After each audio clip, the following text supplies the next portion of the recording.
Good news sa mga wala pang jowa o hindi pa nakapag-asawa dahil nawawala ng kumpiyansya sa kanilang sarili.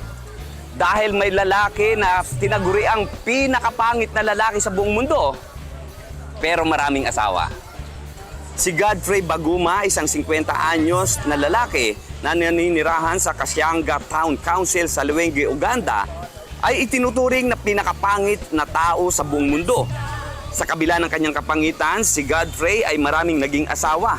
Ipinanganak si Godfrey Mayo 16, 1973. Maagang pakikibaka ang kanyang naranasan nang iwan siya ng kanyang ina noong bata pa siya.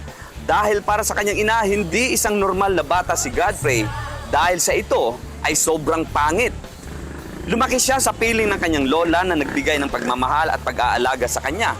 Hindi madali ang naging kabataan ni Godfrey. Tiniis niya ang walang humpay na pangungutya at pambubuli sa kanyang itsura na nakaapekto sa kanyang pag-aaral. Akala ng mga kababayan ni Godfrey ay wala ng pag-asa na siyang makapag-asawa at makapagpamilya dahil sa kanyang itsura.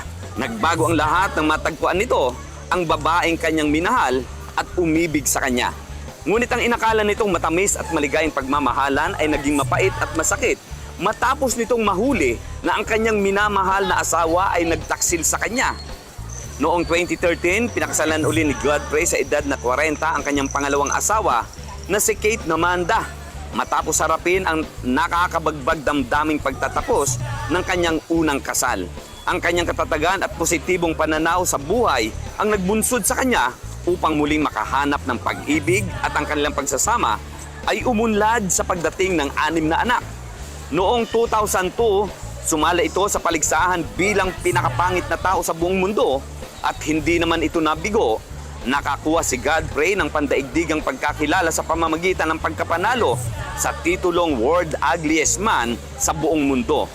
Ang parangal na ito ay pinagkaloob sa kanya ng Guinness World Records at ang simula ng pagbabago sa kanyang buhay. Sa kabila ng kanyang katangian, meron pa ring babae na nagkagusto kay Godfrey. Kaya muli siyang nagpakasal sa kanyang ikatlong asawa dahil sa kanilang lugar ay pinapayagan ang maraming asawa. Muli ngang nakabihag ng isang babae ang pinakapangit na lalaki sa buong mundo. Sa ngayon, si Godfrey Baguma ay isang sikat na celebrity, kumakanta ng African pop music at nakakuha ng milyon-milyong views sa YouTube. Ang kanyang kwento ay nagsisilbing inspirasyon na nagtuturo sa atin na ang tunay na kagandahan ay nakasalalay sa pagtanggap sa sarili at katatagan sa pamamagitan ng pagmamahal, determinasyon at pagtanggap sa pagiging katangi-tangi ng isang tao. Ang kakaibang itsura ni Godfrey ay resulta ng isang clinical na kondisyon na tinatawag na fibrodysplasia ossificans progressiva, isang bihirang sakit na naging sanhi ng pagbuo ng buto sa labas ng balangkas na humantong sa mga deformidad at paghihigpit sa kanyang paggalaw. Bagamat walang kabuang lunas, maaaring pamahalaan ng mga doktor ang kondisyon sa pamamagitan ng gamot.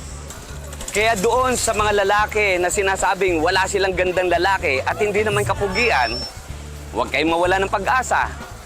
Dahil kahit pangit ka, pwede kang magkaroon ng maraming asawa.